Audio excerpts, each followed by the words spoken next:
Kwentong Barangay! Kwentong Barangay! Live! Kwentong Barangay! Live! Kwentong Barangay Live na!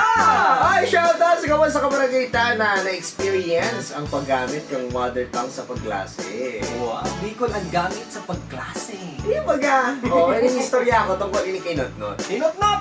Nagpatamang kaya siya mayroon sa assignment niya. O tapos? Tapos, araw kining nangyari. Mama! Mama! Oh, ano?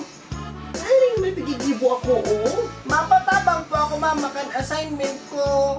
Oh, ano yan? Number 1 question po kaya, what is mother tongue? Oh, madali naman sa simbag ka iyan. Kay papa mo, dahil pinagpatabang? Nagpatabang po. Kaya lang, mama, garong salaman ang simbag ni papa.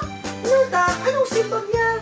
Kaya ang mother tongue anapod, taang mother daang matibayon, magparakuda-kuda.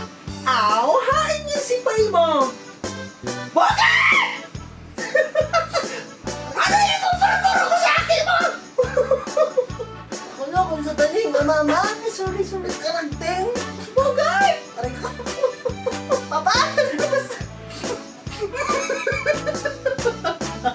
Kwentong Barangay! Kwentong Barangay! Live! Kwentong Barangay! Live!